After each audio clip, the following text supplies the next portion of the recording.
आज हम बिहार बोर्ड के द्वारा जारी किया गया मॉडल पेपर में विज्ञान का वस्तुनिष्ठ प्रश्न को करते हैं। विज्ञान के वस्तुनिष्ठ प्रश्न जो कि 80 दिया हुआ है, 80 के 80 क्वेश्चन को आज हम हल करेंगे।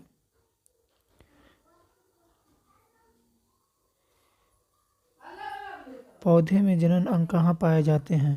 पौधे में जनन अंग पुष्प में पाए जाते हैं। ऑप्शन नंबर बी सही है।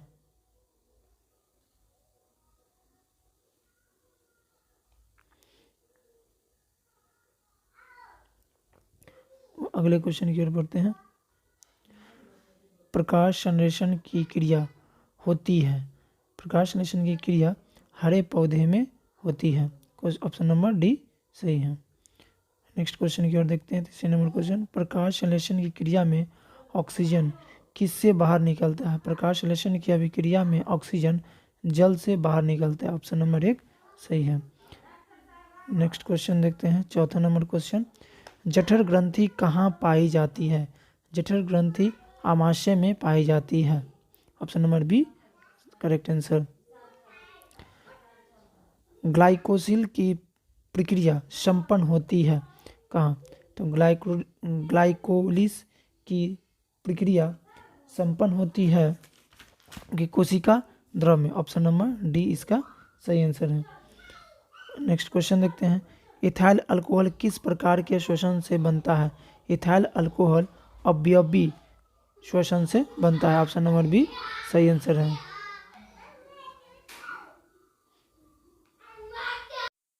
अगले क्वेश्चन की ओर देखते हैं। क्वेश्चन नंबर 7, सबसे छोटी अंतःस्रावी ग्रंथि कौन सी है? सबसे छोटी अंतःस्रावी ग्रंथि जो है पिट्यूटरी ग्रंथि है। Option number B is right answer. अगले क्वेश्चन की ओर देखते हैं। अगला क्वेश्चन है, पौधे के वायवीय भाग से जल का ह्रास की क्रिया क्या कहलाती है? एक परिभाषा होता है वाष्प उत्सर्जन का। पौधे के वायवीय भाग से जल का ह्रास वाष्प उत्सर्जन कहलाता है। आप लोग इस सेट में से अपने से क्वेश्चन बनाएं और कमेंट बॉक्स में बताएं कि कितने आंसर आपका सही है। इसी के साथ अगले क्वेश्चन देखते हैं। घेघा रोग पनपता है किसके कारण? घेघा रोग आयोडीन के कमी के कारण पनपता है। यह क्वेश्चन क्लास में कराया गया है। अगले क्वेश्चन की ओर देखते हैं।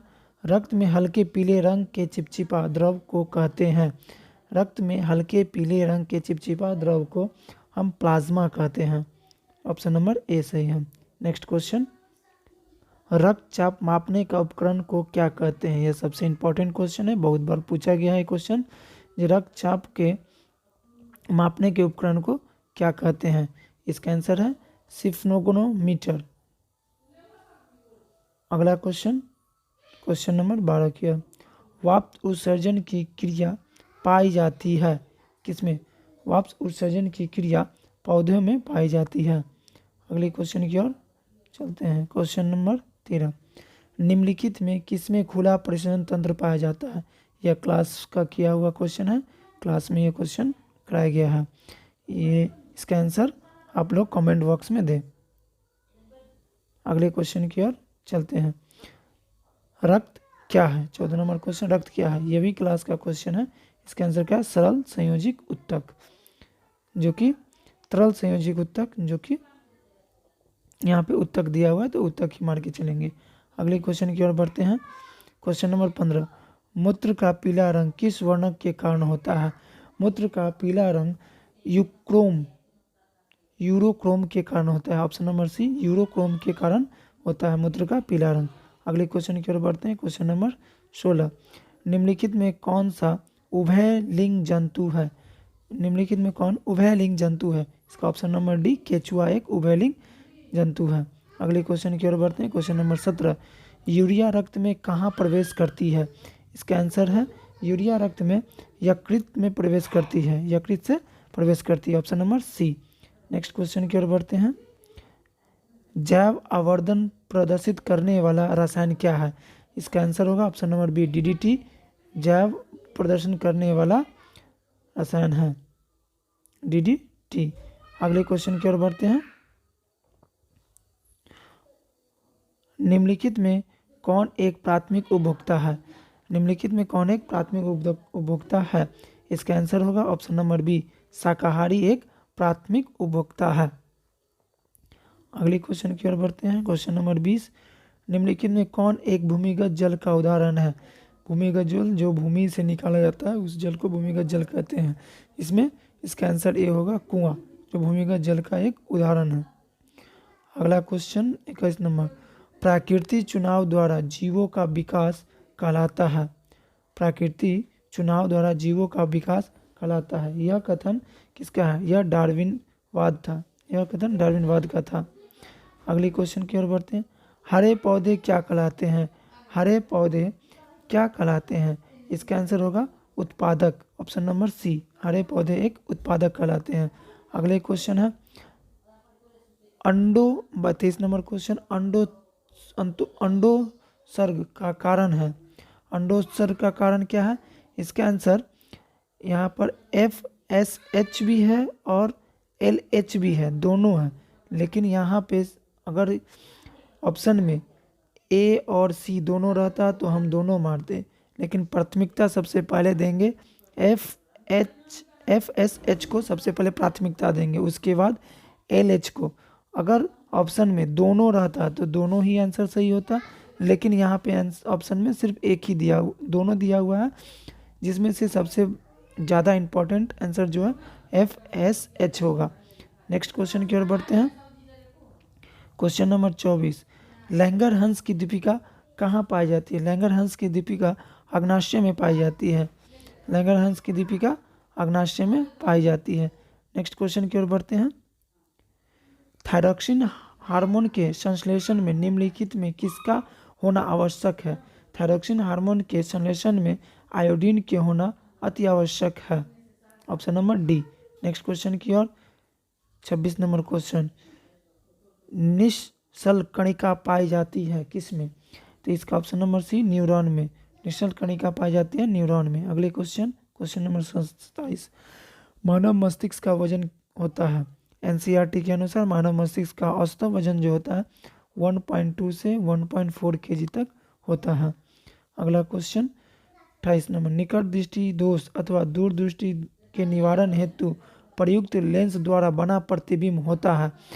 यानी निकट दृष्टि दोष और दूर दृष्टि दोष के निवारण हेतु प्रयुक्त लेंस द्वारा बना प्रतिबिंब कैसा होता है? तो इसका आंसर होगा वास्तविक और उल्टा। अगली क्वेश्चन की ओर बढ़ते हैं। साइड मिरर के रूप में कौन प्रयुक्त होता है? यह क्वेश्चन बहुत बार पूछा गया है, इसका आंसर आप लोग कमेंट बॉक्स में देंगे। अगली क्वेश्चन की ओर बढ़ते हैं। अवतल लेंस द्वारा प्राप्त प्रतिबिंब होता है। अवतल लेंस द्वारा प्राप्त प्रतिबिंब कैसा होता है? यह क्वेश्चन पूछा जा रहा है। तो अवतल लेंस द्वारा प्राप्त प्रतिबिंब आभासी, सीधा और छोटा, यह तीनों प्रकार के। इसका ऑप्शन नंबर डी होगा, यह सभी, इनमें से सभी हो जाएगा इसका आंसर। अगला क्वेश्चन, ऊर्जा का SI मात्रक क्या है? ऊर्जा का SI मात्रक जूल होता है। अगले क्वेश्चन की ओर बढ़ते हैं। आकाश का नीला रंग किस परिघटना का परिणाम है? आकाश का नीला रंग प्रकीर्णन का परिणाम है, option number B. Next question की ओर, सामान्य नेत्र के लिए स्पष्ट दृष्टि का न्यूनतम दूरी कितना है? इसका आंसर होगा ऑप्शन नंबर सी, 25 सेंटीमीटर। अगला क्वेश्चन नंबर 34, किसी उत्तल लेंस का फोकांतर 50 सेंटीमीटर, तो इसकी क्षमता क्या होगी? हम जानते हैं कि फोकस दूरी की क्षमता यानी डी बराबर, हम जानते हैं कि डी बराबर फार्मूला होता है 1/f। यहाँ पर f दिया हुआ है 50 सेंटीमीटर, तो d बराबर 1/50 सेंटीमीटर, और क्षमता जो होता है 100 मीटर में होता है, तो इसे हम 100 से भाग देंगे। सेंटीमीटर को मीटर में बनाने के लिए 100 से हम क्या करते हैं, भाग देते हैं, तो इसे हम काटेंगे, तो इस तरह से हमें प्राप्त होगा d बराबर 2 डायोप्टर। और यहाँ लेंस किसी उत्तल लेंस, यहाँ लेंस उत्तल है, इसकी फोकांतर प्लस होती है, इसलिए इसमें प्लस का सिंबल होगा। इसका answer D, option number D, 34 का ऑप्शन नंबर डी। अगला क्वेश्चन, एक प्रिज्म कितने सतह से घिरा होता है? एक प्रिज्म 5 सतहों से घिरा होता है। अगले क्वेश्चन की ओर चलते हैं। अभिनेत्र लेंस की फोकस दूरी में परिवर्तन किया जाता है तो इसे क्या कहते हैं? तो इसे पक्षमावी पेशी द्वारा, पक्षमावी पेशी द्वारा। ऑप्शन नंबर डी इसका आंसर है। अगला क्वेश्चन, प्रकाश के अपवर्तन के कितने नियम है? प्रकाश के अपवर्तन के 2 नियम है। ऑप्शन नंबर बी इसका राइट आंसर है। अगला क्वेश्चन, फोटोग्राफी कैमरे का अभिदृश्य होता है। फोटोग्राफी कैमरे का अभिदृश्य उत्तल लेंस के भांति होता है। ऑप्शन नंबर ए इसका सही आंसर है। अब क्वेश्चन नंबर 39, यदि एक किरण अवतल दर्पण पर लंबवत आपतित हो तो परावर्तन के बाद किरण किस बिंदु से गुजरेगी? इसका आंसर फोकस से होके, इसका आंसर क्या होगा? फोकस से होके गुजरेगी। अगला क्वेश्चन, क्वेश्चन नंबर 40, यदि एक प्रिज्म से एक वर्णी किरण गुजरे तो इसका नहीं होगा। यहाँ पे पूछा है इसका क्या नहीं होगा, तो इसका वर्ण विक्षेपण नहीं होगा, क्योंकि ऑप्शन नंबर बी इसका सही आंसर है, क्योंकि प्रिज्म से होकर एक वर्णी किरण जब गुजरेंगे तो इसका वर्ण विक्षेपण नहीं होगा। ऑप्शन नंबर बी सही है। अगला क्वेश्चन, पवन विद्युत जनित्र को घुमाने का काम मूलतः करती है कौन? तो ऑप्शन नंबर सी गतिमान हवा। पवन विद्युत जनित्र में कुंडली को घुमाने का काम गतिमान हवा करती है। अगले क्वेश्चन की ओर चलते हैं, कांच की अवतल लेंस की वायु में शक्ति होती है क्या? तो कांच की अवतल लेंस की वायु में शक्ति ऋणात्मक होती है। ऑप्शन नंबर ए इसका राइट आंसर है। अगला क्वेश्चन 43 नंबर, निम्नलिखित में कौन विद्युत का सुचालक है? यह सभी जानते हैं कि ग्रेफाइट विद्युत का क्या है? सुचालक है। अगला क्वेश्चन, वक्ता त्रिज्या 1 मीटर वाले अवतल दर्पण की फोकस दूरी क्या होगी? वक्ता त्रिज्या 1 मीटर के अवतल दर्पण की फोकस दूरी जो होगी वो 50 सेंटीमीटर होगी, क्योंकि हम जानते हैं कि वक्ता त्रिज्या फोकस दूरी की दुगनी होती है, यानी वक्ता त्रिज्या r बराबर 2f होता है। तो इसका आंसर बी 50 सेंटीमीटर। अगला क्वेश्चन, संघन माध्यम से विरल माध्यम में जाती हुई किरण अविलंब से विचलित हो जाती है किस तरफ? यानी संघन माध्यम से जब विरल माध्यम में जाएगी तो अविलंब से क्या दूर की ओर जाएगी, क्योंकि संघन माध्यम से विरल माध्यम में जब प्रवेश करती है किरण तो वह अविलंब से दूर की ओर जाती है, यानी ऑप्शन नंबर ए इसका राइट आंसर है। अगला क्वेश्चन की ओर चलते हैं, विद्युत धारा उत्पन्न करने की युक्ति क्या कहलाती है? विद्युत धारा उत्पन्न करने की युक्ति जनित्र कहलाती है। अगला क्वेश्चन की ओर, क्वेश्चन नंबर 47, ऊर्जा का पारंपरिक स्रोत है। ऊर्जा का पारंपरिक स्रोत क्या है? कोयला। Option number C. Next question, कांच की एक समांतर पट्टिका पर श्वेत किरण तिरछी आपतित होती है, निम्नलिखित में कौन प्रथम अपवर्तन के साथ घटित होगा? 48 नंबर क्वेश्चन का आंसर बी विक्षेपण सबसे अपवर्तन के साथ घटित होगा। अगला क्वेश्चन 49, हमारे घरों में जो विद्युत आपूर्ति की जाती है वह क्या होती है? यानी वह 220 वोल्ट प्रत्यावर्ती धारा। ऑप्शन नंबर सी 220 वोल्ट प्रत्यावर्ती धारा। अगर यहाँ पे हॉटर्ज नहीं दिया हुआ है, हॉटर्ज में दिया होगा तो 50 हॉटर्ज। 220 वोल्ट प्रत्यावर्ती धारा 50 हॉटर्ज। नेक्स्ट क्वेश्चन की ओर चलते हैं। क्वेश्चन नंबर 50, जस्ता की परमाणु संख्या कितनी होती है? जस्ता की परमाणु संख्या 30 होती है। ऑप्शन नंबर डी सही है। अगला क्वेश्चन, ध्रुवीय सोडा का रासायनिक सूत्र क्या होता है? ध्रुवीय सोडा का रासायनिक सूत्र होता है Na2CO3 × 10H2O। Option number A is right answer. अगला क्वेश्चन, निम्नलिखित में कौन प्रबल क्षारक है? निम्नलिखित में कौन प्रबल क्षारक है? इसमें NaOH सोडियम हाइड्रोक्साइड एक प्रबल क्षारक है। Option number C is right answer. अगला क्वेश्चन, क्वेश्चन नंबर 53, हेमेटाइट निम्नलिखित किस धातु के अयस्क है? हेमेटाइट लोहे का अयस्क है, जो Fe होता है उसका अयस्क है। Option number B. सल्फाइड अयस्क का सांद्रण निम्नलिखित किस विधि से किया जाता है? सल्फाइड अयस्क का सांद्रण फेन उत्प्लावन विधि से किया जाता है। Option number D is right answer. अगले क्वेश्चन की ओर चलते हैं। क्वेश्चन नंबर 55, अभिक्रिया 2Zn+O2 2ZnO किस प्रकार की अभिक्रिया है? तो यह अपचयन गलत बोल दिए हैं, उपचयन अभिक्रिया है? Option number A is right answer. अगला क्वेश्चन है, ग्लूकोज का आणविक सूत्र क्या है? ग्लूकोज का आणविक सूत्र सभी जानते हैं कि इसका आणविक सूत्र C6H12O6। Option number B is right answer. अगले क्वेश्चन की ओर चलते हैं। क्वेश्चन नंबर 57, अम्ल का जलीय विलयन विद्युत का संचालन करता है क्योंकि अम्ल जल में क्या होते हैं? अम्ल जल में क्या होते हैं? आयनित होती है। अम्ल जल में क्या होते हैं? आयनित होते हैं। Option number C is right answer. अगले क्वेश्चन, लिथियम के बाह्यतम शेल में कितने इलेक्ट्रॉन विद्यमान होते हैं? लिथियम के बाह्यतम शेल में कितने इलेक्ट्रॉन विद्यमान होते हैं? तो लिथियम के बाह्यतम शेल में एक इलेक्ट्रॉन विद्यमान रहता है। ऑप्शन नंबर ए से। लिथियम का परमाणु संख्या 3 होता है। लिथियम एल है, इसकी परमाणु संख्या 3 होता है। इसका इलेक्ट्रॉनिक्स विन्यास 2 और 1। इसके बाह्यतम ऑर्बिट में कितने होगा? 1 इलेक्ट्रॉन उपस्थित रहते हैं। नेक्स्ट क्वेश्चन की ओर चलते हैं। आवर्त सारणी के शून्यक समूह के तत्व कौन से हैं? आवर्त सारणी के शून्यक समूह वर्ग 18 के जो समूह होते हैं वह शून्य समूह के तत्व कहलाते हैं। इसमें हीलियम जो है इसका वर्ग 18 के तत्व है। Option number C is right answer. अगला क्वेश्चन है, निम्नलिखित में सार्वत्रिक विद्युत ऋणात्मक तत्व कौन है? निम्नलिखित में सार्वत्रिक विद्युत ऋणात्मक तत्व फ्लोरीन है। Option number A.